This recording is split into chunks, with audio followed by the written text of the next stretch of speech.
And it takes courage to sort of stand up for the good stuff if you really think it's the things that, that the organization needs to do. And if you're trying to advise them, in your best risk management or risk reduction way, then you need to tell them the truth. And sometimes it's hard to tell them the truth. So,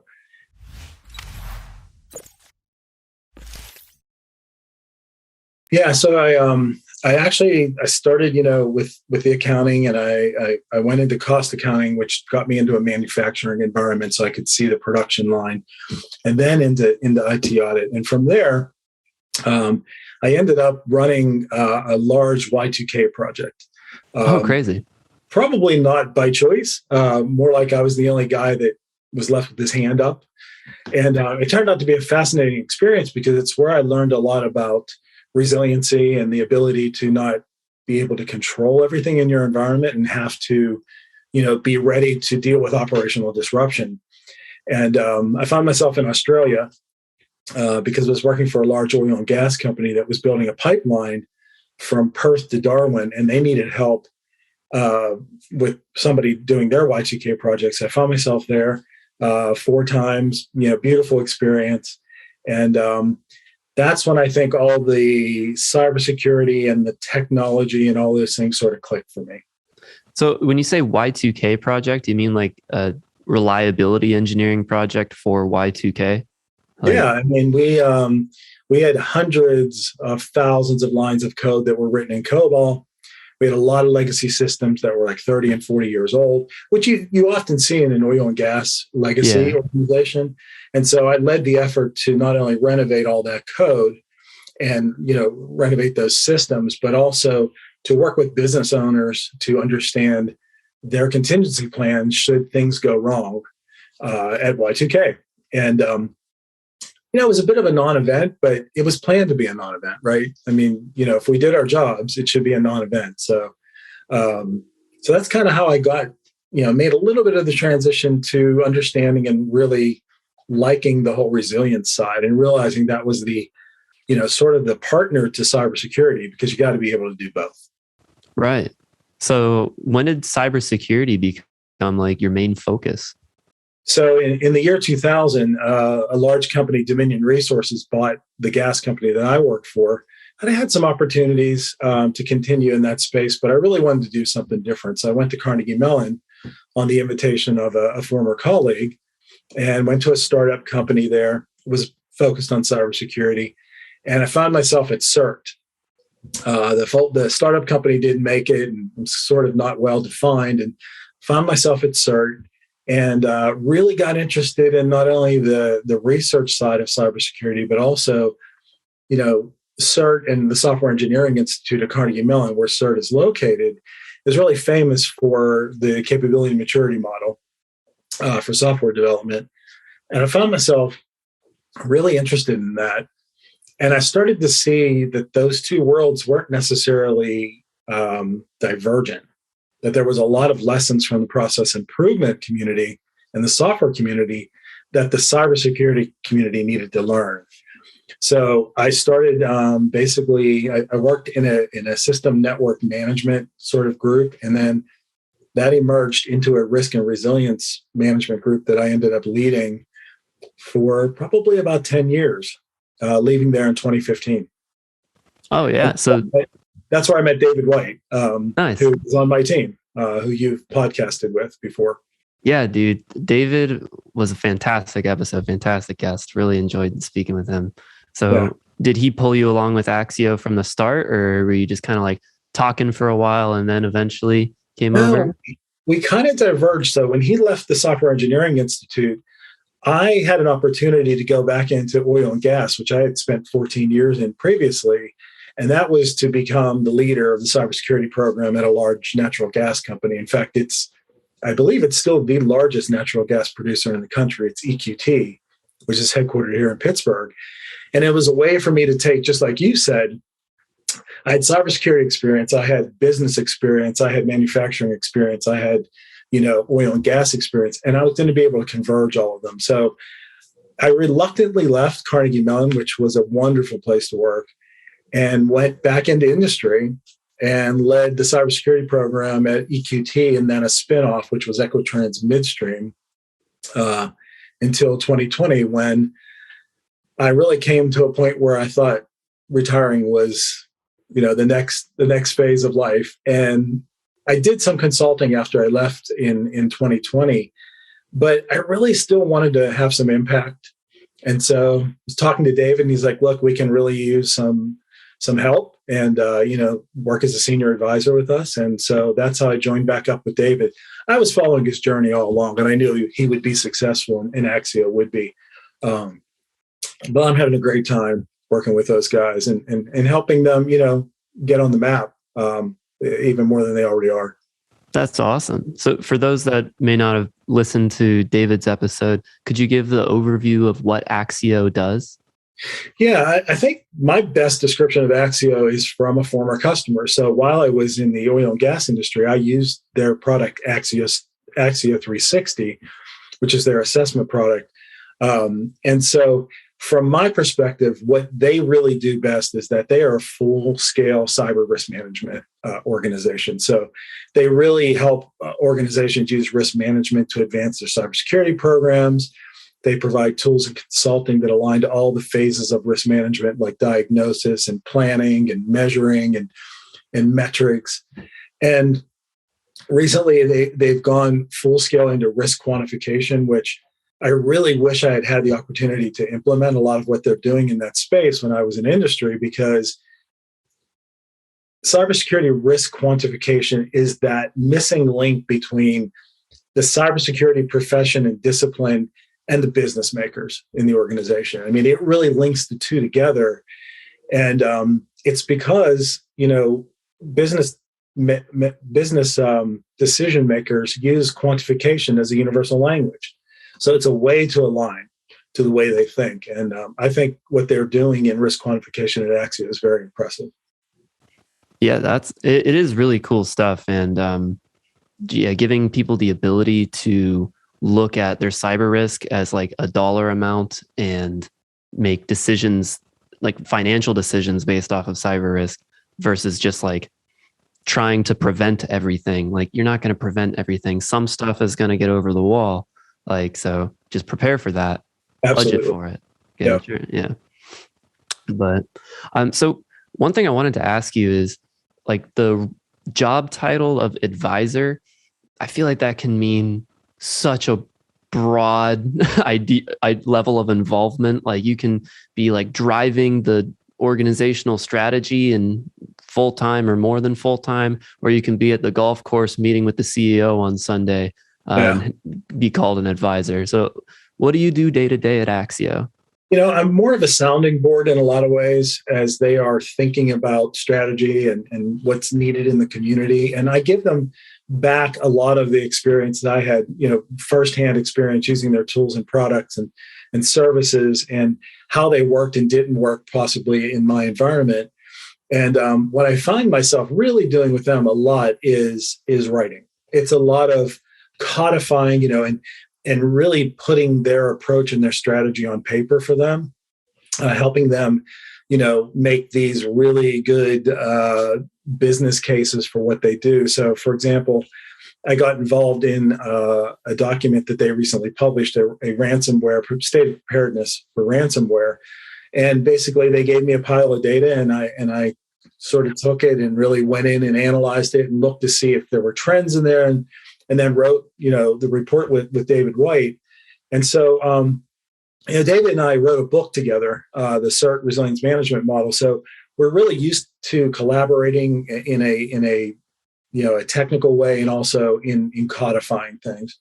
And so I think, a lot of what Axio does is they go out into the community and try to advance the state of practice. So I help them do that. And that could be very different things on different days. It could be, helping them prepare content for a legislative hearing that they might do, or it could be writing a report for them. So what I do know about my advisor role, and I use that in air quotes, is it's some of the most fun I've had in a really long time. So I just say, throw at me whatever you want, and I'll figure it out with you. So it's been a great time. That's awesome. So I'm curious, what is like the driver of doing all the education and community outreach from a business standpoint at Axio? Like what return do you guys get from publishing like all these materials that people can use to better their cybersecurity practices? I think the most benefit that you get from it is you're stimulating people to think. So we are now at that point in the cybersecurity discipline where it's becoming a little routine. Everybody does these things and uses these tools, and they do it in this way, and they use this framework. But that can lead organizations into stop thinking critically about what you really should be doing. And, it's almost that, the cybersecurity community understands that compliance as a mindset can be very limiting. It can take your focus away from doing the right things and investing in the right places.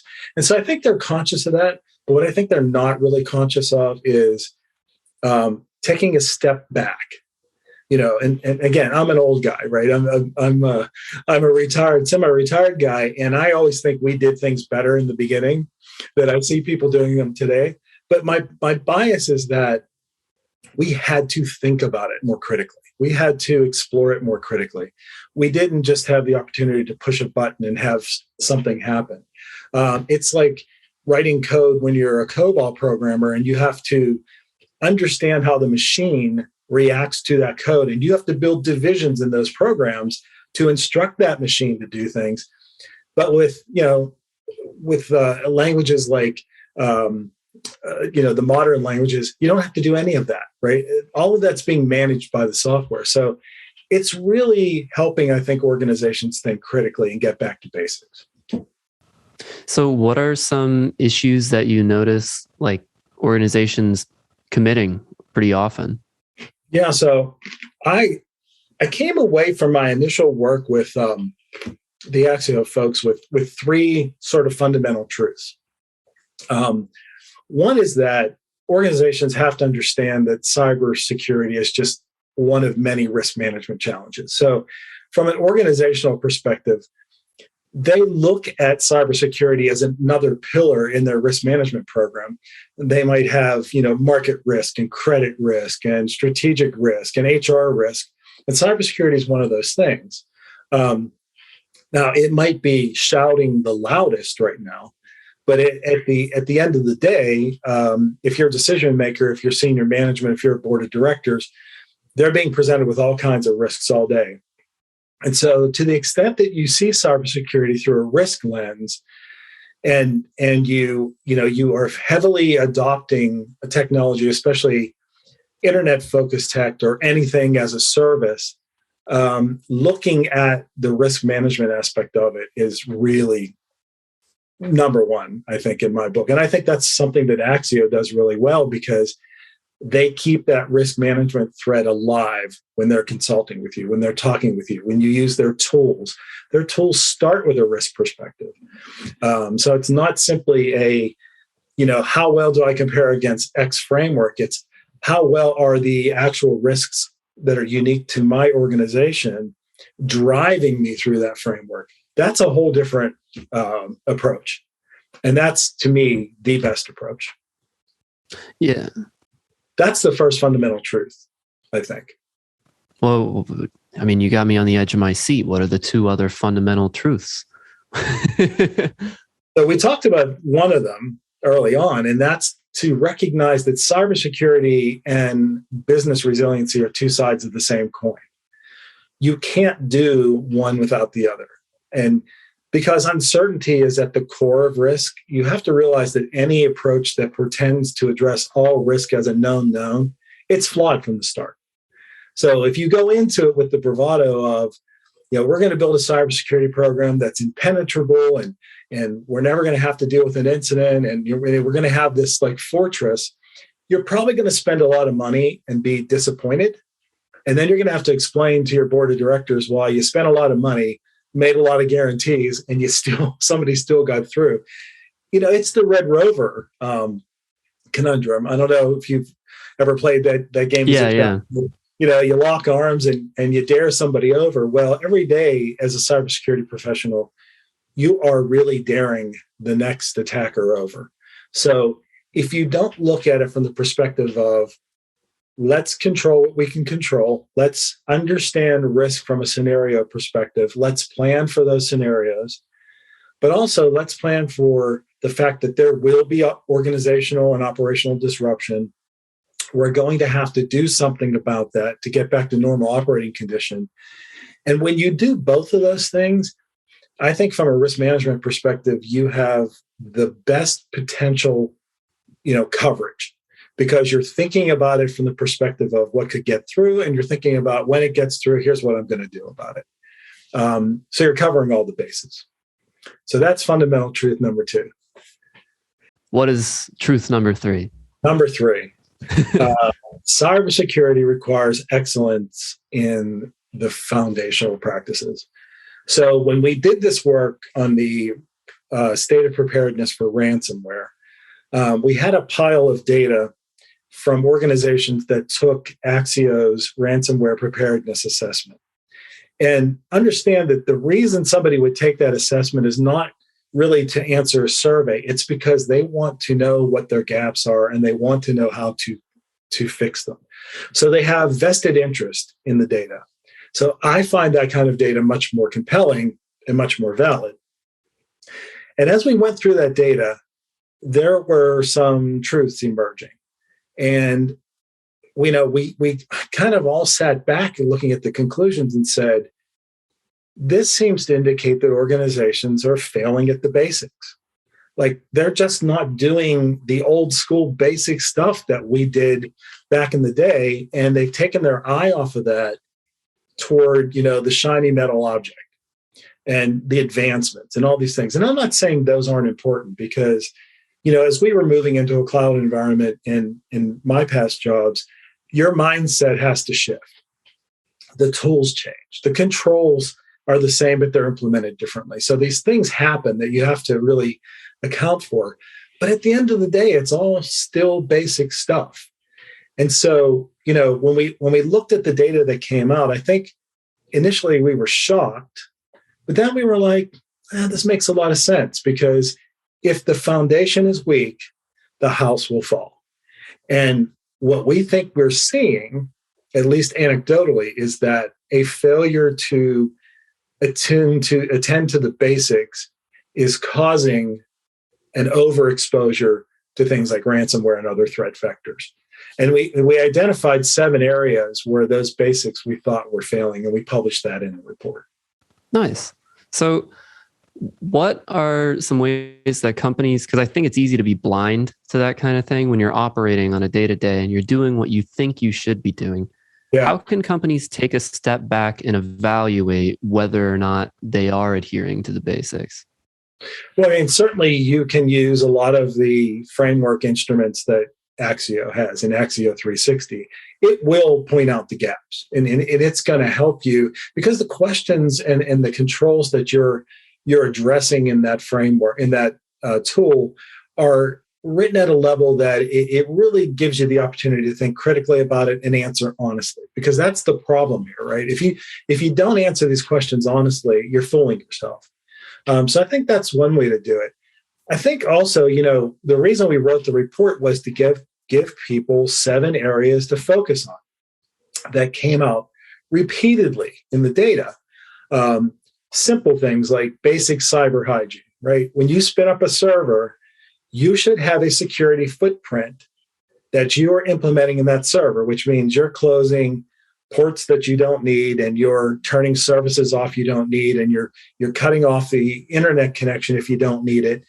All of those sort of basics that when you spin up a server, you shouldn't have to think about it. It should be the footprint you use when you do that.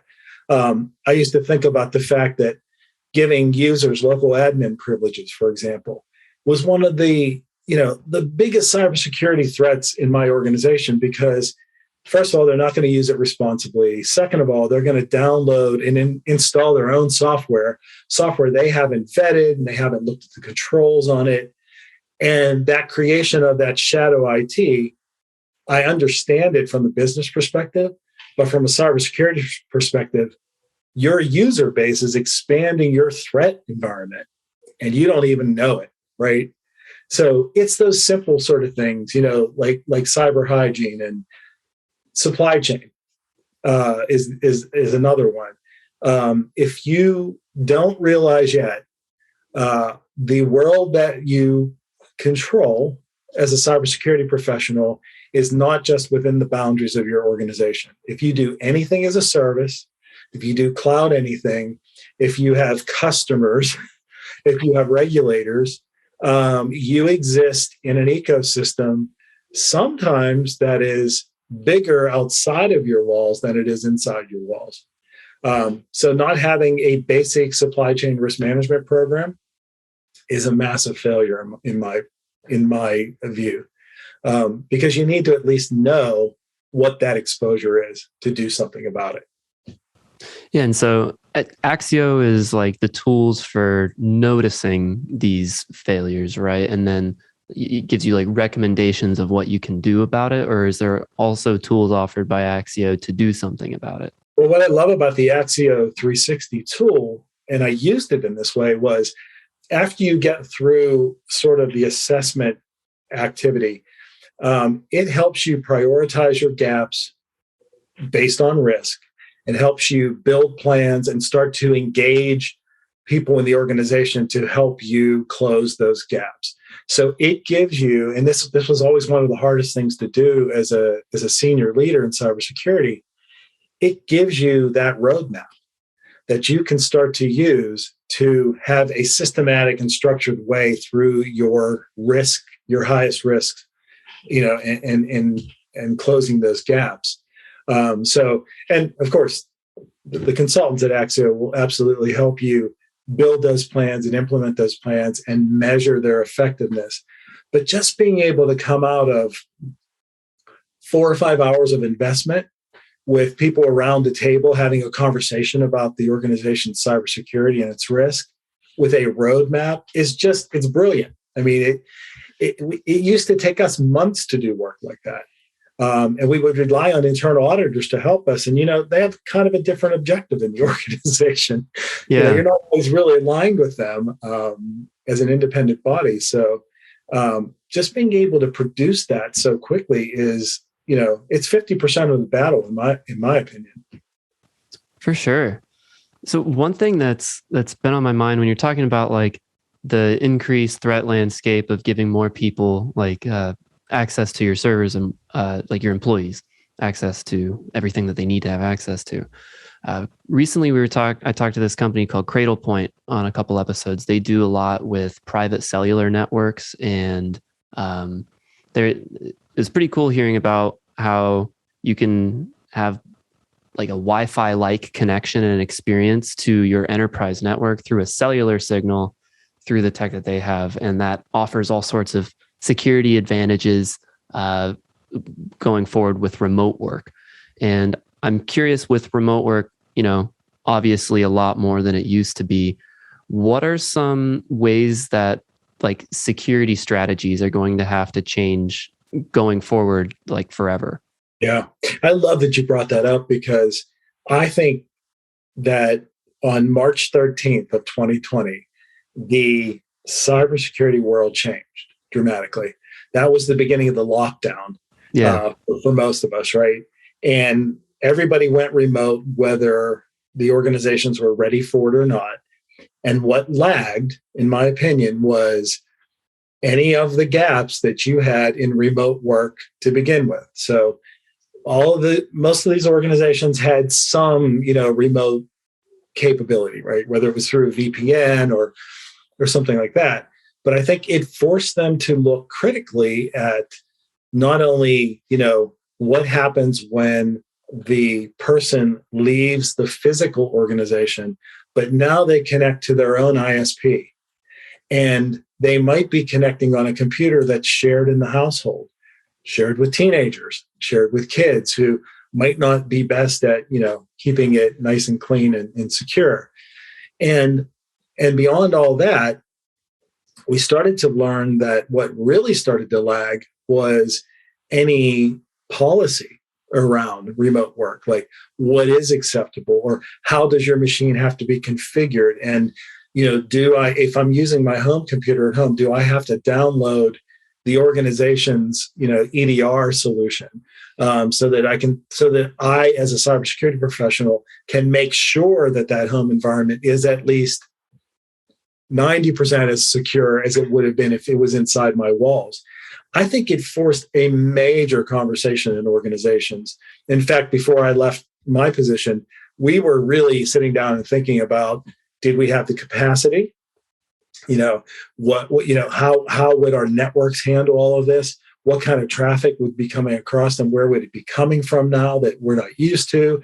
How would we monitor for it? How would we re-baseline for anomalous events? And then how would we get the message out that we expect you to behave at home the exact same way we were training you to behave in the office? And I think that meant for a lot of companies pushing out new policy, getting sign-offs, doing those sort of things, and auditing that was actually happening. And of course, remotely monitoring, giving up some of your freedom, at home when you're plugging in, that, you're at least being monitored to make sure that, because you don't know, like somebody's router could be wide open and somebody's driving down the street and they're on that router and they're into, whatever you're doing at work, or God forbid, they're into your network. So I think that just changed everything. And by the way, I don't think we're going back. Yeah. This is too productive for a lot of people. And it's too, balanced against their lives. So I think if companies have not already confronted this, maybe majority remote workforce, it's well past time to do that. Absolutely. I know me personally, I would never want to do like full-time work in an office again. I mean, just because of the loss of sleep, because that's the thing that's going to go if I have to add in a commute. Like, like you said, like people have found this balance that works, and not really willing to give up the extra time and effort that it takes to get to an office. But that being said, there's also, I think it's not wise to gloss over the large amount of people that like working in an office. I saw, sure, like there's a study, I think not a study, an article I read by the Wall Street Journal recently talking about how people coming out of college right now are actually large percentage of them looking for in-office work, because absolutely, yeah, that's how you, like, when you graduate college and start that new step in your life in a new city or whatever, a lot of time you make all your friends at work. And I will tell you, I learned, so one of the things I learned, the most valuable lesson I learned at Carnegie Mellon was collaboration. Carnegie Mellon is a highly collaborative environment. And I learned there how a thought or idea gets made better by the diversity of opinion at the table. It wasn't always pretty and it didn't always feel good, but it made everything we did better. So, for example, when David White joined my team, when we were looking at the resilience management model, he came at it from the perspective of somebody who had experience in transitioning work to a community. So he was in a part of the Software Engineering Institute that would translate research ideas into actual codified products that, the Department of Defense or federal civilian agencies could use. So his perspective at the table was, Rich, that's really great, but people won't use it that way. They'll use it like this. So maybe we should write it that way. And so that whole collaboration, I can't imagine if I was at Carnegie Mellon now, how this might be harder, because that collaboration is so dynamic. And the thing I miss in the room I'm talking to you in is, if I was allowed, I'd be writing all over these walls. Carnegie Mellon had, floor to ceiling whiteboards, and boy, we really made use of those things. And that is harder, I think, in this respect. And it is harder for cybersecurity people too. Heads down analysts, maybe not, but the strategic folks, I think this has probably been harder for them. Yeah, we actually just had a guy on the podcast that had like clearly a really nice camera set up, and he was in this cool room where he was free to like walk around, and he's still in focus and everything. And like halfway through the interview, when he's describing something, he just picks up a marker and starts writing on the glass in front of him, between him and the camera, that I didn't know was there until he did that. That's awesome. I think I need that. Yeah. I know like a lot of like online instructors are using tools like that. It's definitely a bigger setup, and it's a bit of a production, but I know that's like one solid tool. I know for a while, right at the beginning of the pandemic, we were always asking people like, what are some like digital whiteboarding solutions you've come up with? Because there didn't seem to be really any good ones. Yeah, I mean, the ones you see in the traditional, collaboration platforms like Teams, I mean, they work, but it's not like having a whole bunch of people in a room and, everybody at the board with a different colored marker and really, looking at all the aspects of a problem. And I think, I'm actually kind of glad you went here, because I do think that is going to have an impact on cybersecurity. The inability to sort of on-demand kind of get in a room and solve a problem. Because a lot of times that's what we were doing in the real world is, something blipped, and on a spare notice, I got a conference room, brought the operations folks in, brought our external collaborators in, brought our management team in, and we solved it in a room. And I think this is going to be much harder, frankly. Yeah. But what do you think about the prospects of doing that in VR in the metaverse? I think it's coming. Yeah.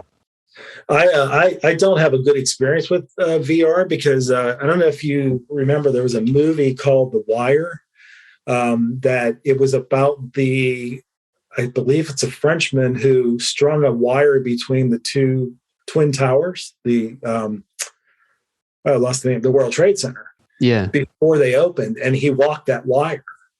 So there was a movie made about it. And when you went to the theater, you could put the VR equipment on and walk the wire. And it was terrifying for people. In fact, people they had to bring in medics and so forth. So, VR in the cybersecurity world, I wonder, will somebody be running head first into a wall, or, on YouTube when people have VR sets on. So yeah, I mean, that's a very interesting concept. I mean, we are living in a virtual world, and that the fact that things are made more virtual is a new problem set for cybersecurity professionals. So if you want to understand a problem from the perspective of where it lives, you got to be in it.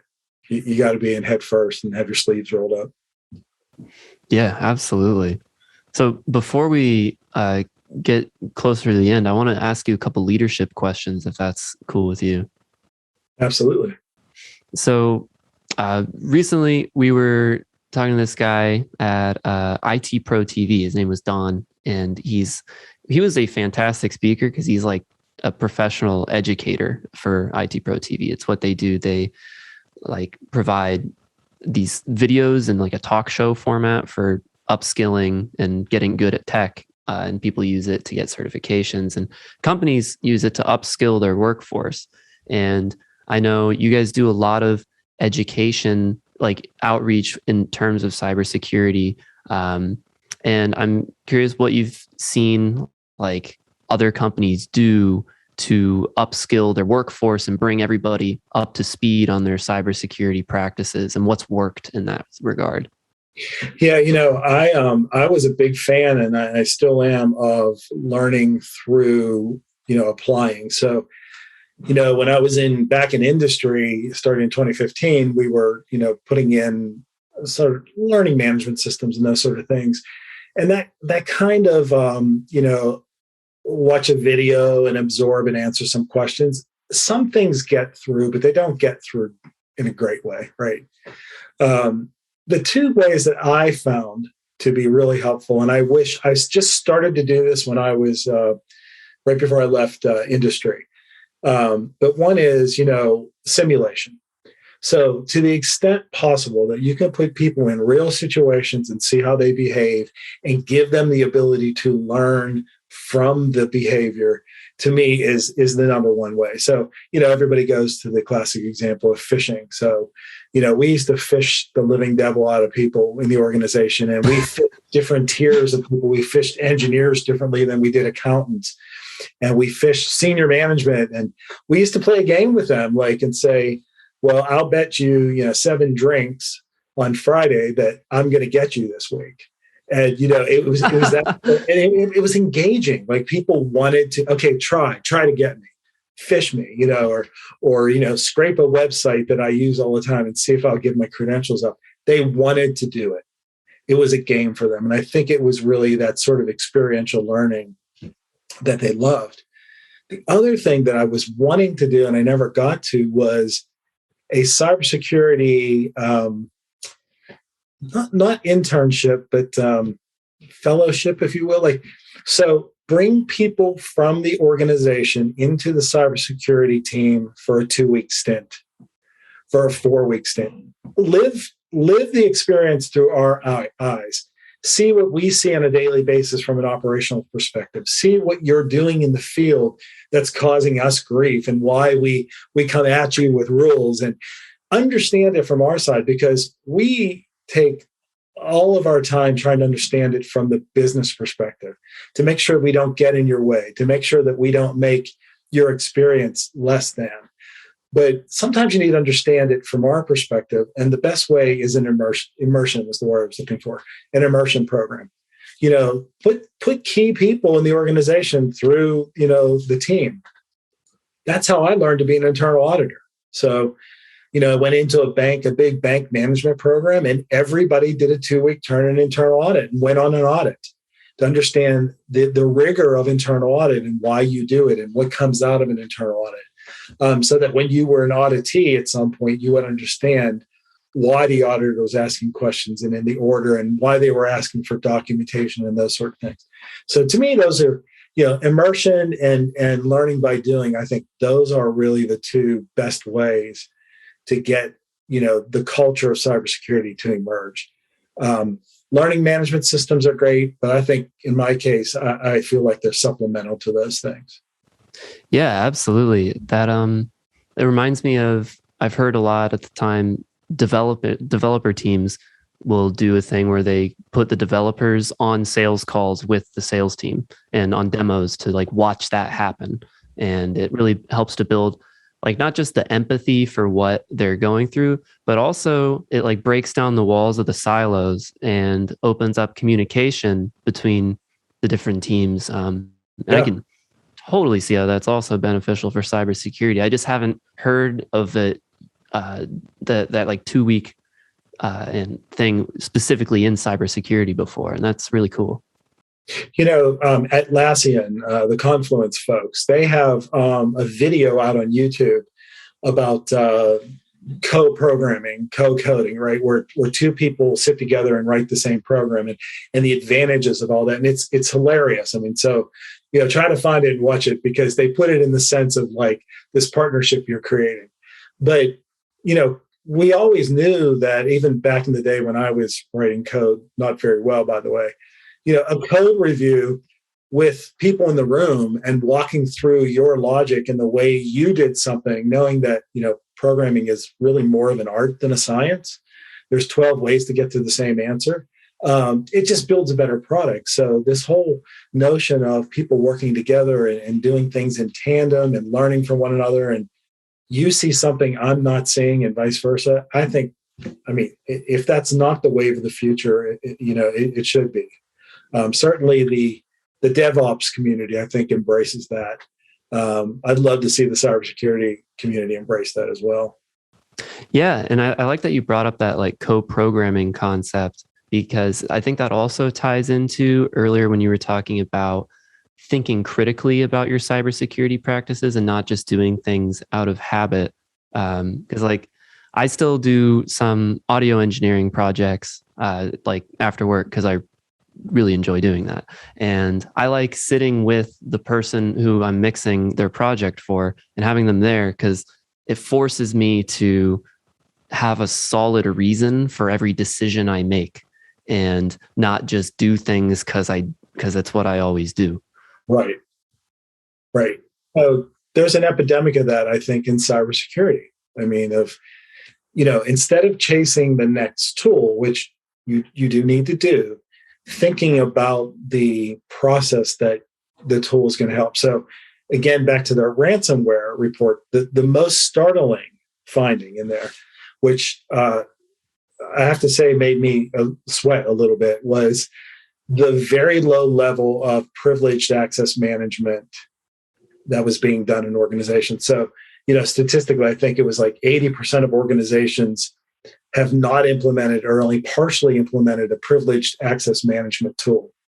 And only 36% of organizations that were in the data actually even audited their privileged access. I mean, these are the keys to the kingdom.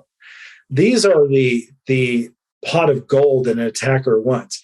If an attacker can get in and get those privileged IDs, it's going to give them the ability to stay inside your organization long enough to craft a really good strategy.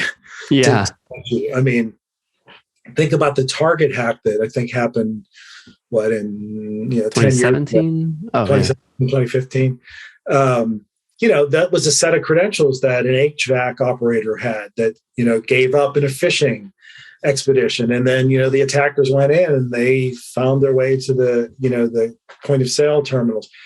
So, I mean, the fact that that is a basic notion, which is that you need to have people in the organization who can do more than other people in your technical environment, and they need to be controlled in some way. It's a fundamental notion. To find statistically, at least in our data, that wasn't top of mind is very concerning. And you can extrapolate that to the use of service accounts, for example. Service accounts are typically accounts that one computer uses to talk to another computer that's embedded in code, and it's not really supposed to be used by humans to do things. But all the time, humans get that user ID and password and use it in a pinch to do something that they normally would have to go through some hoops to get those privileges. And it's very dangerous, especially if they leave. Yeah. And they know those credentials. So, I mean, it's I can't state it enough, but it's the sense of really just stepping back for a minute and thinking critically about there's these foundational things: vulnerability management, incident management, privileged account management, supply chain risk management, that you really just need to do from a foundational perspective and build on. And if you're missing any of those or you're not doing them well, it's likely contributing to a lesser state of cybersecurity in the organization. Well, I think that example that you brought up of people using Surface accounts when they probably shouldn't be using them for that specific thing is demonstrative of a trend that I've been seeing a lot talking to cybersecurity people, and it's that removing friction in the security process is the best way to get people to be secure. Because if there weren't those hoops to jump through to get access to the other machine, then that person wouldn't use the Surface account. They would just do it in the secure way. Sure. And, implemented well, a privileged access management tool can be a very elegant, simple solution, right? You log into the tool, you know where you need to go, you take a couple of keystrokes, it sends you there, you never see the user ID or password, it logs what you're doing. It takes the burden off of you as the privileged user to even have to remember that user ID and password and protect it and do all those things. And in some cases, if the tool is really good, it changes that password immediately after it's been used. So these are beautiful solutions that, they can be challenging to implement, particularly if you have a very diverse technical environment and you have to communicate with all this different, we had an AS400 environment. It isn't particularly happy with some of those tools, but into a server farm or like a Nutanix box or something like that, they're made for that. And taking the time to sort of step back and look at how you do that process in the organization and what tools would work for you, I think is worth your investment of time. It's just a fundamental thing. Yeah, absolutely. So I want to wrap up with one of my favorite questions to ask. What's like one piece of advice you got early on in your career that has helped you throughout? I've gotten a lot. And I'd have to say, that it's hard to pick one. But one thing I learned, I think, about leadership early on, as I was transitioning to more of a leadership role, people always said, look, leadership is about leading by example and investing in people and giving them the tools they need to thrive and encouraging strategic thinking, being accountable, all those things. And we know those are all really true. But I think leadership comes down to two fundamental things that are hard to master and vital to survival. And one is the ability to make tough decisions, because decisions by nature are not clear, and there's always a downside to the selection you don't, the choice you don't make. And in tandem with that, having the courage to lead. I think if you're going to be in cybersecurity, you're in a very interesting position in the organization. You have a group of people who are telling you, you need to make sure we're secure. And every day, the ground level truth is that you're fighting, to stay relevant and to stay engaged and to stay, at least contributing to the business. But sometimes it just takes courage to stand up and say, this is the wrong way to do it, or there's a better way to do this, or we need to think about this problem more critically and we need to put resources at it. And I think if you know that, but you don't have the courage to say it, and you don't have the courage to engage people in lively discussion about it because you don't like conflict, or you're really doing the organization a disservice. And as a leader, you're really doing yourself a disservice. So I like to say early in my career, I probably took that too far and was very outspoken. As I got older, I learned how to manage the message, right? And to deliver it in a way where there was win-win coming out of it. I think one of the lost skills in organizations is the ability to negotiate. Everybody thinks negotiation means you come to the table with your position and you don't move off of it, right? And we see this at every level of our lives, in government and in our work lives and whatever. But negotiation means you sort of have the things that are important to you and you have the things you're willing to compromise on. And you're not coming out with your good list. There's going to be some bad list stuff too. And it takes courage to sort of stand up for the good stuff if you really think it's the things that, that the organization needs to do. And if you're trying to advise them, in your best risk management or risk reduction way, then you need to tell them the truth. And sometimes it's hard to tell them the truth. So that's kind of what I learned. And even to this day where I'm not in a leadership position, I try to have the courage to be honest and, to have the hard conversations when they're needed. Because there's an easy way to do it. And there's a respectable way to do it. So I think if you're a cybersecurity leader, to me, those are two skills you can't be without. Yeah. And something that I've found really useful for trying to be outspoken without being too outspoken, and also being reasonable at negotiations, is just if I feel too strongly in either direction about basically any situation, I try to just not reply and just get up, walk around, and then you can think about it and say the better thing, which you're absolutely enabled to do that more if you work remotely. It's like a cheat code because you can just close your laptop instead of being in a face-to-face conversation with somebody. where they're like looking at you. Yeah, it really is. That's really is true. And I think that, that stepping back, right? It's been a theme we've been talking about today, that need to just sort of step back and take stock. It applies to a lot of levels of decisions we make. And sometimes, I remember there'd be times in the organization where somebody did something that was just so abjectly wrong, right? And it was not in the best interest of the organization. And, your first reaction is to go at them. But the best reaction is to sit down and channel that into, here's 5 things that I think would be productive to discuss. And if you're a cybersecurity leader, I think you're faced with that every day because you have a really dynamic user community, that's working all around you. So it's like keeping a lot of balls in the air and not letting any of them hit the ground. You're on your toes all day, 24 hours a day. Well, before we wrap up, is there anything that we didn't get to touch on that we want to make sure we hit on? What do you want to be like the ending call to action here? I think that it's interesting how much cybersecurity has advanced, but it's also interesting how much it's still based on the foundations, right? It's still confidentiality, integrity, and availability. It's still looking at where data is stored and transmitted and processed, and it's still a layered approach of administrative, technical, and physical controls. Those things have not changed in 30 years.